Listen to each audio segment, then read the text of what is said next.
तो अगर आपने भी 10th पास किया है और बैंक में जॉब करना चाहते हैं तो आपके लिए करंट अपॉर्चुनिटी में बहुत ही अच्छी वैकेंसी निकल करके आ चुका है। तो इस वीडियो में हम बात करने वाले हैं बैंक ऑफ बड़ौदा में जो प्यून का वैकेंसी है ना, इसमें आप फॉर्म को कैसे फिल करोगे, कैसे क्या इसका एज क्राइटेरिया होने वाला है और कौन कौन से लोग इसमें फॉर्म को फिल कर सकते हैं और कहाँ कहाँ ये वैकेंसी है वो लाइव की गई है।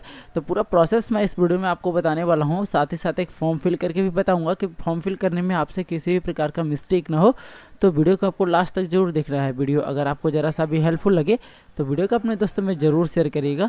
और आपने अभी तक हमारे चैनल को सब्सक्राइब नहीं किया है तो चैनल को सब्सक्राइब जरूर कर लीजिएगा। बेल आइकन को भी जरूर प्रेस करिएगा कि आने वाला हर एक वीडियो की नोटिफिकेशन आप पे सबसे पहले पहुंचे। तो इस फॉर्म को फिल करने के लिए आपको आ जाना है इस वेबसाइट पे। इसका लिंक मेरे वीडियो के डिस्क्रिप्शन बॉक्स में मिल जाएगा, डायरेक्ट आप यहाँ पे आ सकते हैं। यहाँ पे आने के बाद आपको थोड़ा सा इसमें नीचे स्क्रॉल करना है।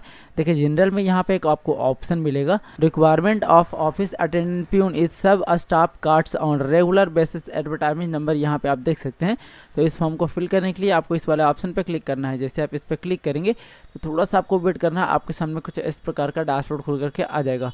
उसके बाद थोड़ा सा आप नीचे स्क्रॉल करेंगे। इस फॉर्म को फिल करने से पहले इसका नोटिफिकेशन को रीड आउट कर लेना होगा। तो सिंपली यहाँ पे आपको एडवर्टाइजमेंट PDF का ऑप्शन मिलेगा, इस पर आपको क्लिक करना है। आपके सामने कुछ इस तरह का नोटिफिकेशन डाउनलोड करके आ जाएगा। तो देखिए इस फॉर्म को जो स्टार्ट किया गया है ना, 3/5/2025 को इस फॉर्म को स्टार्ट किया गया है और इस फॉर्म का जो लास्ट डेट रखा गया है 23/5/2025 तक ही आप इसमें फॉर्म को फिल कर सकते हैं। थोड़ा सा आप नीचे स्क्रॉल करेंगे, आप बात कर लेते हैं कि नंबर ऑफ वैकेंसी मतलब किस स्टेट में कितनी वैकेंसी निकाली गई। देखिए आप यहाँ पे देख सकते हैं, सपोर्ट आप आंध्र प्रदेश से आते हो और 22 सीटें हैं आंध्र प्रदेश में। तो किस कास्ट के लिए कितनी सीटें निकाली गई वो टेबल यहाँ पे दे दिए गए हैं, तो आप यहाँ पे देख लेंगे। ठीक है, टोटल पोस्ट की बात कर लेते हैं, टोटल पोस्ट 500 निकाला गया है। उसके बाद थोड़ा सा आपको नीचे स्क्रॉल करना है। एलिजिबिलिटी क्राइटेरिया आपको यहाँ पे दिया गया है कि 1/5/2025 तक ना आपको 18 वर्ष हो जाना चाहिए। यहाँ पे मिनिमम एजुकेशनल क्वालिफिकेशन दिया गया है कि अगर आप 10th पास है ना तो इस पोस्ट के लिए आप एलिजिबल हैं, आप इसे अप्लाई कर सकते हैं। अब देखिए थोड़ा सा आप नीचे स्क्रॉल करोगे तो यहाँ पे एज क्राइटेरिया आपको दे दिया गया कि किस कास्ट के लिए ना कितनी एज चाहिए। ठीक है, तो फॉर्म को फिल करने के लिए वापस हम लोग आ जाते हैं इसी वेबसाइट पे। यहाँ पे आने के बाद आपको एक ऑप्शन मिलेगा अप्लाई नाउ का। सिंपली इस वाले ऑप्शन पे आपको क्लिक करना है। जैसे इस वाले ऑप्शन पे क्लिक करेंगे तो अप्लाई करने के लिए आपके सामने ऑफिशियल डैशबोर्ड कुछ इस प्रकार से खुल करके आ जाएगा। तो अगर आपने रजिस्ट्रेशन कर लिया होगा तो आपको रजिस्ट्रेशन नंबर और पासवर्ड यहाँ पे फिल करके ये कैप्चा को यहाँ पे फिल करना है और सबमिट वाले ऑप्शन पे आपको क्लिक करना है। और अगर आपने अभी तक रजिस्ट्रेशन नहीं किया है तो आपको यहाँ पे एक ऑप्शन मिलता है click here for new registration का। सिंपली इस वाले ऑप्शन पे आपको क्लिक करना है। जैसे इस वाले ऑप्शन पे क्लिक करेंगे तो देखिए 6 स्टेप में आपको इस फॉर्म को फिल करना होता है। तो सबसे पहला स्टेप जो है वो बेसिक डिटेल का है। कैंडिडेट का फर्स्ट नेम आपको इस वाले कॉलम फिल करना है। सेम नेम को यहाँ पे आपको कंफर्म करना है। अगर कैंडिडेट का कोई मिडिल नेम है तो इस वाले कॉलम फिल करेंगे। अगर मिडिल नेम नहीं है तो सिंपली आपको लास्ट नेम को फिल कर देना है। यहाँ पे आपको लास्ट नेम का ऑप्शन बॉक्स मिलेगा, इसमें आपको लास्ट नेम को फिल कर देना है। सेम लास्ट नेम को यहाँ पे कंफर्म करेंगे, आपका फुल नेम ऑटोमेटिकली यहाँ पे आ जाएगा। उसके बाद थोड़ा सा आपको नीचे स्क्रॉल करना है। कैंडिडेट का एक मोबाइल नंबर आपको यहाँ पे फिल करना है। सेम मोबाइल नंबर को यहाँ पे आप कंफर्म करेंगे। अगर कोई अल्टरनेट मोबाइल नंबर है उनके पास तो आपको यहाँ पे फिल करना है, नहीं तो ये कॉलम खाली छोड़ देंगे। ठीक है, उसके बाद थोड़ा सा आपको नीचे स्क्रॉल करना है। यहाँ पे कैंडिडेट का एक ईमेल आईडी फिल करना है। ईमेल आईडी आपको कैसे फिल करना है देखिए मैं जैसे आपको बता रहा हूँ। जैसे कि आपका जो भी ईमेल आईडी हो इस प्रकार से आप यहाँ पे फिल करेंगे। फिल करने के बाद आपका जो @ है ना वो यहाँ पे लगा हुआ आएगा। आप डोमेन नेम आपको यहाँ पे सिलेक्शन करना है, तो इस पर क्लिक करेंगे और आपका जीमेल है, हॉटमेल है, in.com है या live.com है, rediffmail.com है या तो फिर yahoo.com है। तो जो भी आपको होगा आप यहाँ सिलेक्शन कर लेंगे। उसके बाद जो आपने ईमेल आईडी यहाँ पे फिल किया ना, अब यहाँ पे आपको क्या करना होगा, इस प्रकार से आपको फुल ईमेल आईडी फिलअप करना होगा। देखिए इस प्रकार से आप फुल ईमेल आईडी फिलअप करेंगे। ऊपर वाले में आपको आधा ही फिलअप करना है, @ के पहले वाले, और @ के बाद वाला अंक आपको @ के बाद वाला जो gmail.com होता है वो इधर सिलेक्शन करने को आएगा, तो आप सिलेक्शन कर लेंगे और सेकंड कॉलम में फुल आपको फिल करना है। उसके बाद ये कैप्चा को यहाँ पे फिल करेंगे और 7 नेक्स्ट वाले ऑप्शन पे आपको क्लिक जैसे ही आप 7 नेक्स्ट वाले ऑप्शन पे क्लिक करेंगे तो आपके सामने फोटो एंड सिग्नेचर को अपलोड करने का ऑप्शन आ जाएगा। तो देखिए ये जो प्रोविजनल रजिस्ट्रेशन नंबर और पासवर्ड आपको मिला ना, इसे क्या करना है आपको सेव करके या तो फिर नोट डाउन करके रख लेंगे, क्योंकि अगर आपका बीच में लॉग आउट होता है तो सेम चीज़ से आपको लॉग इन करना होगा। ठीक है, तो देखिए सबसे पहले आपको एक वेब कैम से लाइव फोटो लेना होगा। तो लाइव फोटो लेने के लिए आपके सिस्टम से ना वेब कैम कनेक्ट होना जरूरी है। तो आप अपने सिस्टम से वेब कैम को कनेक्ट कर लेंगे। उसके बाद कैप्चर फोटो वाले ऑप्शन पे क्लिक करके आप अपने फेस को उस गोले में लेकर के आएंगे जहाँ पे वो कैप्चर कर पाए। उसके बाद आप अपना लाइव फोटो को कैप्चर कर सकते हैं। अब देखिए कैंडिडेट का एक फोटोग्राफ आपको यहाँ पे अपलोड करना है और एक सिग्नेचर आपको यहाँ पे अपलोड करना है। ठीक है, अब वो कैसे करोगे, देखिए आपको guidelines for scanning photograph and signature यहाँ पे मिलेगा। तो सिंपली यहाँ पे आपको क्लिक करना है। जैसे आप क्लिक करोगे ना, आपको यहाँ पे फोटो को अपलोड करने के लिए यहाँ पे इंस्ट्रक्शन आपको मिल जाता है कि आपको जो है ना फोटो कैसे अपलोड करना है। 20 KB से 50 KB के अंडर में आपको फोटो को अपलोड करना है। डायमेंशन आपको यहाँ पे मिल जाएगा कि 200/230 पिक्सल में आपको फोटो को बना लेना होगा, ठीक है। और जो सिग्नेचर आप अपलोड करोगे 10 KB से 20 KB के अंडर में आपको सिग्नेचर को अपलोड करना है और 140/160 पिक्सल आपको फोटो को डायमेंशन रखना है। तो यहाँ से आप इस प्रकार से बना लेंगे। इसी प्रकार से आप फोटो सिग्नेचर को बना लेंगे इसके डायमेंशन के अकॉर्डिंग, ठीक है। उसके बाद देखिए अपलोड करने के लिए आपको चूज फाइल वाले ऑप्शन पे क्लिक करना है। आप जहाँ पे भी आप फोटो रख रखे हो वहाँ सिलेक्शन करेंगे। जैसे ही आप फोटो को ओपन करेंगे ना आपका फोटो कुछ इस प्रकार से अपलोड होकर के शो करेगा, ठीक है। उसके बाद आपको यहाँ पे डिक्लेरेशन मिलेगा, इसको आपको चेक मार्क कर देना है कि आपने जो लाइव फोटो लिया और जो आपने फोटो अपलोड किया दोनों सही है, ठीक है।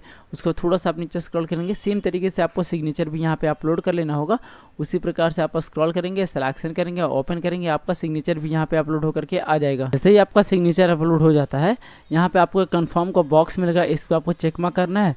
उसके बाद आपको नेक्स्ट वाले ऑप्शन पर क्लिक करना है। जब सेव नेक्स्ट वाले ऑप्शन पर क्लिक करेंगे ना तो अब आपको यहाँ पे बेसिक डिटेल को फिल करना होगा। बेसिक डिटेल में आपको ये फिल करना है कि वैकेंसी ऑफ द स्टेट, मतलब किस स्टेट में ना आप अप्लाई करना चाहते हैं। तो आप जिस भी स्टेट में अप्लाई करना चाहते हैं वो यहाँ से आपको चूज कर लेना है। उसके बाद देखेंगे यहाँ पे आपसे पूछा जा रहा है आपके स्टेट का जो लैंग्वेज है ना वो आपको यहाँ पे पूछा जा रहा है कि आपका जो किस लैंग्वेज में आप कंफर्टेबल हैं, हिंदी या तो फिर उर्दू। मतलब जो भी आपने स्टेट यहाँ पे चूज़ किया ना उसके अकॉर्डिंग यहाँ पे लैंग्वेज आ जाएगा, तो आप अपना लैंग्वेज को चूज़ कर लेंगे। उसके बाद यहाँ पे कैटेगरी आपको बताना है कि आप जनरल से हैं या EW से हैं या तो फिर OBC से या तो फिर SC से या तो फिर ST से। तो आप जिस भी कैटेगरी से आते होंगे आपको यहाँ पे चूज़ कर लेना है। चूज़ करने के बाद थोड़ा सा आप नीचे स्क्रॉल करेंगे। अगर आप जिस भी कैंडिडेट का फॉर्म फिल कर रहे हैं अगर वो विकलांग है तो आपको यस पे क्लिक करना है, अन्यथा आपको नो पे क्लिक करना है। सारा कॉलम बंद हो जाएगा। उसके बाद थोड़ा सा आपको नीचे स्क्रॉल करना है। इसी प्रकार से आप यहाँ पे भी देख लेंगे, यहाँ are you a person with a special disable covered under the different of the section 2 की तरफ, मतलब सेक्शन 2 के तहत से वो डिसेबल हुए हैं। तो आपको क्या करना है, यस पे क्लिक करना है, अन्यथा आपको नो पे क्लिक कर देना है, ठीक है। इसको थोड़ा सा आपको नीचे स्क्रॉल करना है। अगर वो कैंडिडेट माइनॉरिटी कम्युनिटी से बिलोंग करते हैं तो आपको यस पे क्लिक करना है, अन्यथा आपको नो पे क्लिक कर देना है। अगर उनके घर में कोई एक्स सर्विसमैन होंगे तो आपको यस पे क्लिक करना है, नहीं तो आपको नो पे क्लिक कर देना है।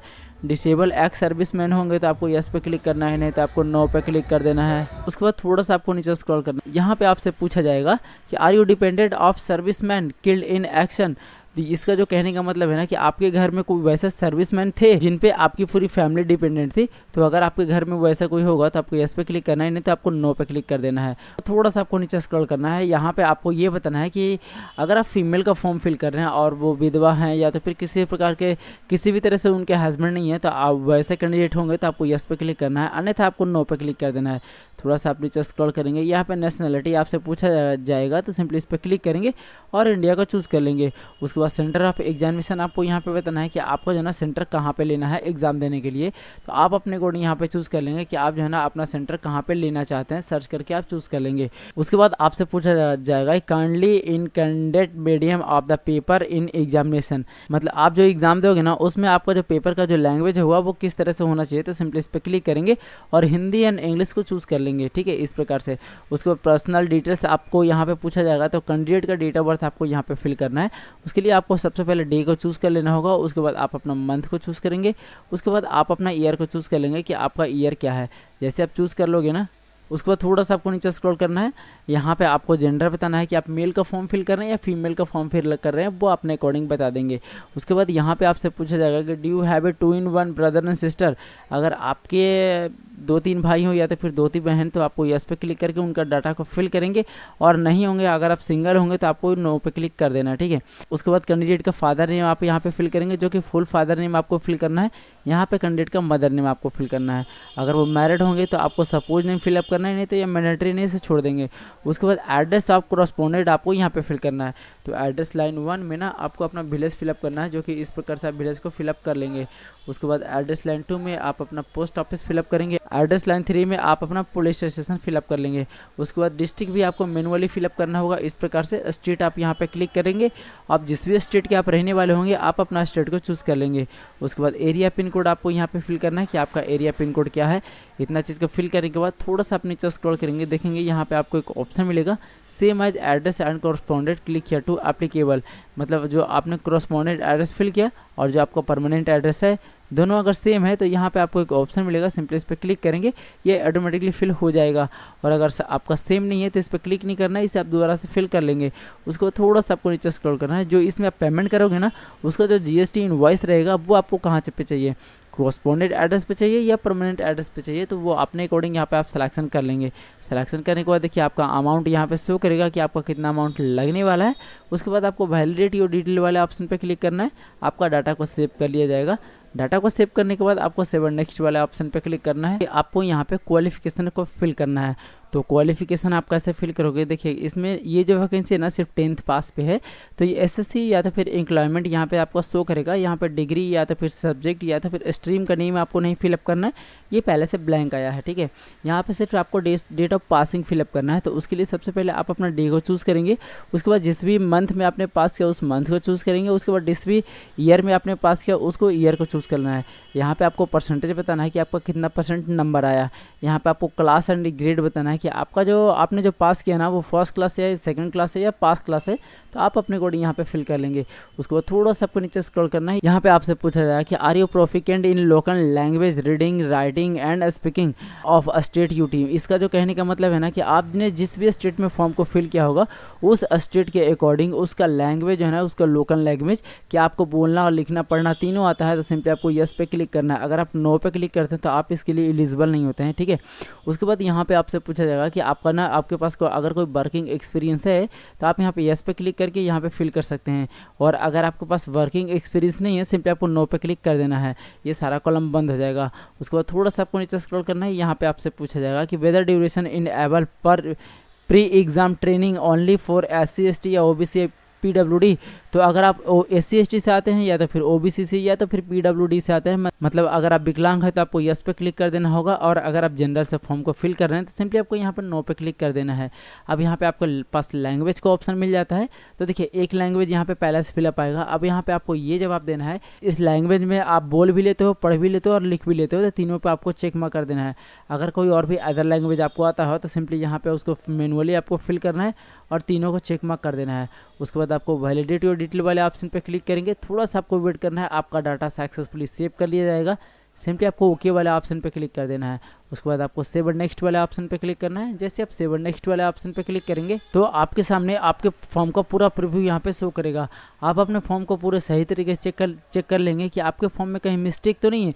अगर आपका मिस्टेक रहा तो वापस आपको नीचे की ओर जाना है और बैक पे क्लिक करके आप अपने फॉर्म को मॉडिफाई कर लेंगे। और अगर आपका सारी चीज़ सही है तो यहाँ पर डिक्लेरेशन मिलेगा, इसको चेक मार्क करेंगे और कंप्लीट रजिस्ट्रेशन वाले ऑप्शन पे आपको क्लिक करना है। आप सेव नेक्स्ट वाले ऑप्शन पे क्लिक करेंगे ना तो अब आपको यहाँ पर डॉक्यूमेंट को अपलोड करना है। तो डॉक्यूमेंट में आपको क्या क्या अपलोड करना है, देखिए डेट ऑफ बर्थ के प्रूफ में आपको 10th का मार्कशीट या तो फिर सर्टिफिकेट आप PDF फॉर्मेट में अपलोड करेंगे। इसका साइज भी मैं आपको अभी बताऊंगा। अब देखिए इस यहाँ पे ना आपको एजुकेशनल सर्टिफिकेट्स अपलोड करना है। तो उसमें आपको मार्कशीट हो गया या तो फिर सर्टिफिकेट जो कि 10th का होगा उसका आपको एक साथ में मर्ज करके यहाँ पे आपको अपलोड करना है। यहाँ पे जब मार्कशीट अपलोड करोगे ना, ये सिर्फ डेट ऑफ बर्थ के प्रूफ के लिए आपको अपलोड करना है। और यहाँ पे जो आपको एजुकेशनल सर्टिफिकेट मांगा जा रहा है वो 10th क्लास का मार्कशीट और उसका सर्टिफिकेट दोनों को आपको यहाँ पे अपलोड करना है, ठीक है। यहाँ पे आप जिस भी कैटेगरी से आते होंगे उसका PDF आपको यहाँ पे अपलोड करना होगा, मतलब आपका कास्ट सर्टिफिकेट आप यहाँ पे अपलोड करेंगे। अब देखिए इसका साइज क्या रहेगा, तो सिंपली यहाँ पे क्लिक करेंगे। जैसे आप क्लिक करेंगे ना यहाँ पे उसका ड्यूरेशन निकल करके आ जाएगा कि PDF का जो फाइल साइज होगा ना, मतलब 500 KB के अंडर में आप PDF को अपलोड कर सकते हैं, ठीक है। तो PDF आप बना के यहाँ पे अपलोड कर लेंगे। यहाँ पे आपको चूज़ फाइल का एक ऑप्शन मिलेगा, इस पर आपको क्लिक करना है। आप जहाँ पे भी आप सेव कर रखे होंगे ना वहाँ से इसको सर्च करेंगे, सिलेक्शन करेंगे, ओपन करेंगे। थोड़ा सा आपको वेट करना है, आपके फॉर्म का पूरा प्रीव्यू यहाँ पे शो करेगा जो भी आपने अपलोड किया। अगर आपका सही अपलोड हुआ हो तो आपको ओके वाले ऑप्शन पे क्लिक कर देना है। जैसे आप ओके वाले ऑप्शन पे क्लिक करेंगे तो यहाँ पे आपको प्रीव्यू का ऑप्शन शो करेगा, मतलब आपका अपलोड हो चुका है। उसी प्रकार से आप बारी बारी से तीनों डॉक्यूमेंट को यहाँ पे अपलोड कर लेंगे। तीनों डॉक्यूमेंट को अपलोड करने के बाद ये कैप्चा को यहाँ पे फिल करेंगे और सेव नेक्स्ट वाले ऑप्शन पे आपको क्लिक कर आप सेव नेक्स्ट वाले ऑप्शन पे क्लिक करेंगे तो अब आपको ना अपने फॉर्म का पेमेंट करना होता है। तो आपका पेमेंट यहाँ पे शो करेगा जितना भी आपका अमाउंट लगने वाला है। उसके बाद ये कैप्चा को यहाँ पे आपको फिल करना है और सबमिट वाले ऑप्शन पे क्लिक करना है। जैसे ही आप सबमिट वाले ऑप्शन पे क्लिक करेंगे तो आपके सामने मल्टीपल पेमेंट का ऑप्शन आ जाएगा। आपके पास क्रेडिट कार्ड है, डेबिट कार्ड है, इंटरनेट बैंकिंग है, वॉलेट कैश है या तो फिर QR कोड है या तो फिर आप UPI से पेमेंट करना चाहते हैं। तो आप जिस भी माध्यम से पेमेंट करना चाहते हैं उसको सिलेक्शन करके आप अपने पेमेंट को कंफर्म कर लेंगे। सही आपका पेमेंट कंफर्म हो जाता है तो आपके सामने कुछ इस तरह का ऑप्शन आ जाएगा। यहाँ पे आपको एक प्रिंट एप्लीकेशन को ऑप्शन मिलेगा, इस पर आप क्लिक करके आप अपने फॉर्म का प्रिंट ले सकते हैं। और जो भी आपने डॉक्यूमेंट को अपलोड किया, अगर आपको उसको प्रिंट लेना है तो यहाँ पर आपको एक ऑप्शन मिलेगा प्रिंट और डॉक्यूमेंट का। सिंपली इस पर क्लिक करके आप अपने डॉक्यूमेंट का प्रिंट ले सकते हैं। तो फ्रेंड्स, इस प्रकार से आप बैंक ऑफ बड़ौदा में जो प्यून का वैकेंसी है ना, उसमें आप फॉर्म को फिल कर सकते हैं बिना किसी भी प्रकार के मिस्टेक के।